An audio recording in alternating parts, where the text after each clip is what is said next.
Hello! Today I want to talk briefly about women's hormones and how to heal them. I personally lost my period shortly after 7th grade, and for a long time I was not underweight. I know that a lot of you know me as the girl who got down to 69 pounds and then gained back healthy weight and autoimmune issues, but even before the chronic CDiff infection, which is what made me lose a ton of weight, I lost my cycle. I guess it was in 8th grade, really shortly after 7th grade.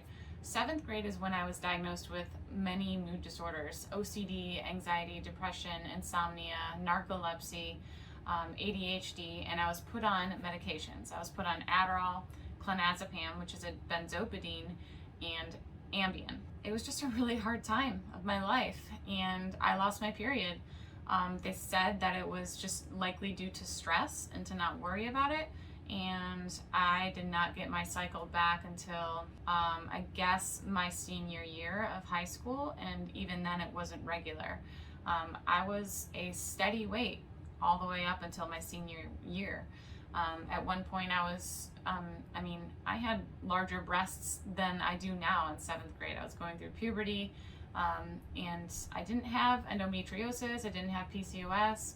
Again, they just said it was stress. Now looking back, I think that it was my central nervous system. It was just so wired. I was in fight and flight mode all the time.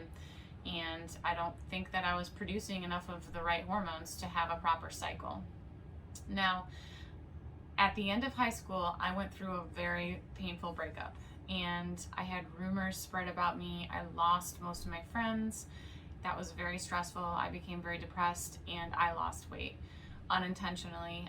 This is when I had really bad insomnia also, so I would be up for 5 days at a time sometimes, to the point of mania, and I got down to, I don't even know what my weight was. I wasn't weighing myself. I didn't even have a scale. I just didn't think to eat. I was truly depressed. And then I recovered, healed from that breakup, and eventually put on some more healthy weight. I never got my cycle back though. After that breakup, I lost it again. I never had the period, and it was just gone. And it's kind of like, I've lived more of my life not having a cycle than I have, honestly. So this last wave of illness and healing, in 2019, I was 69 pounds. And I hadn't had a period for 13 years. And then my period came back right when I was around 104 pounds. It was during COVID. And I just remember I sent a picture of my underwear with blood on it to my friend Jessica and my mom. And it was just so exciting. It's funny because women, we complain about our cycles. They're not fun. The symptoms are not the best.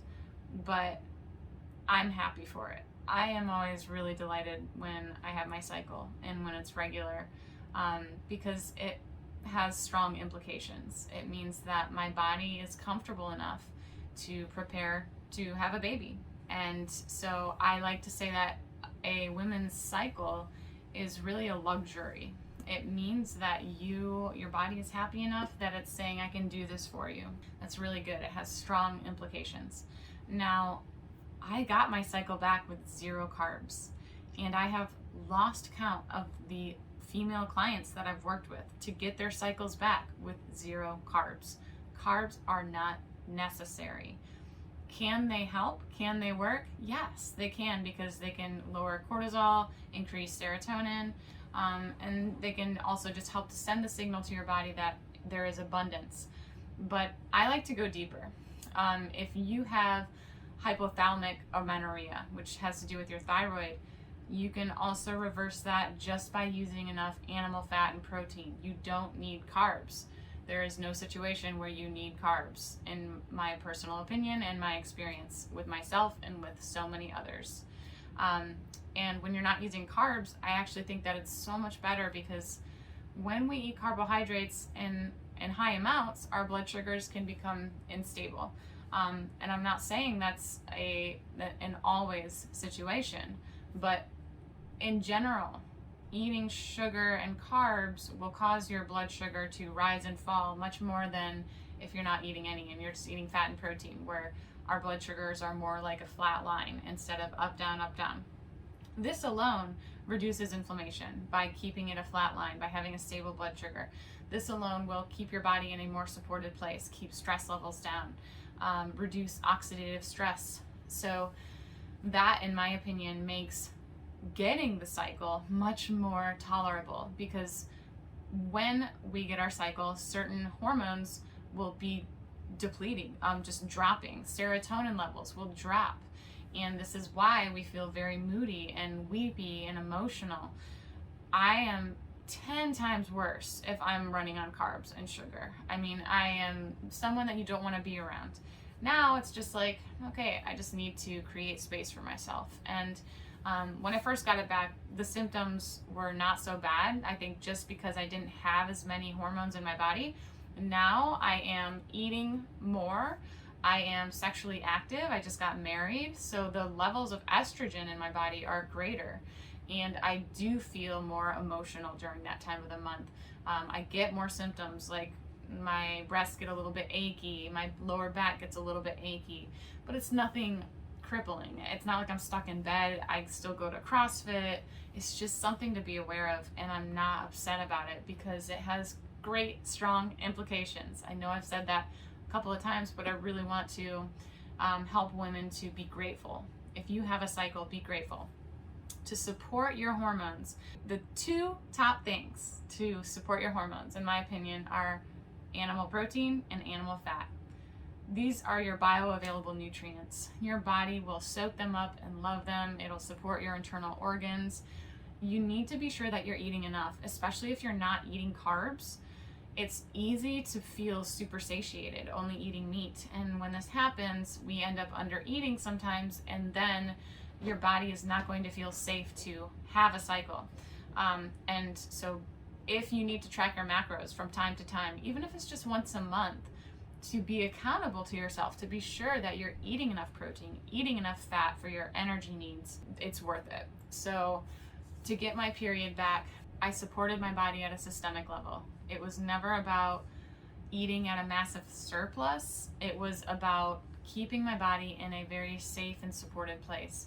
And that also includes things outside of nutrition. That includes my daily habits, my sleep habits, sleep hygiene, the environment that I'm in, protecting myself from toxic relationships, not being a part of toxic relationships. All these things truly play a role in getting your body into a place where it's comfortable to have a cycle. I will also wrap up by saying even older women that I work with who think that they are in full-blown menopause, when we remove certain food items and give them new food products, animal food products, they will actually get their period and they'll say, I thought I was done having periods. I've worked with clients who got pregnant and they didn't think they could get pregnant.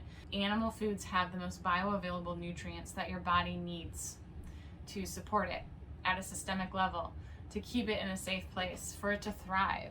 And so focus on the hormones, focus on properly fueling yourself, nutrient density, and you're gonna do great. If you are not sure if you're getting all of the nutrients that you need in your diet, are you eating meat? If you are, then you're getting a lot of nutrients there. Be sure that you're eating enough saturated fat. My favorite forms of saturated fat are butter, bone marrow, suet, and fatty cuts of meat from Billy Doe meats. So the last thing is to assure that you are getting all the nutrients that you need, try some liver. Now, liver does not need to be eaten in high amounts. Honestly, it's like a multivitamin. I take a small hunk of frozen liver every single day. That is my multivitamin. Liver is very abundant in vitamin A, and so eating too much liver can cause vitamin A toxicity. So I personally recommend no more than 1 ounce of liver per day, and eating it raw is going to also assure that you're getting all of the nutrients. So the cooking process does cook out vitamin C, so I want to be sure that I'm getting that vitamin C, and honestly, it's the most palatable when I'm just eating it frozen raw. There is no taste. So that is my last tip of advice. If you're trying to get your cycle back, or if you're just trying to optimize your hormones as a woman, do not fear the fat. Make sure that you're eating enough protein. protein is equally as important as fat. And take care of everything else, your lifestyle, your behaviors, everything else does play a role into that.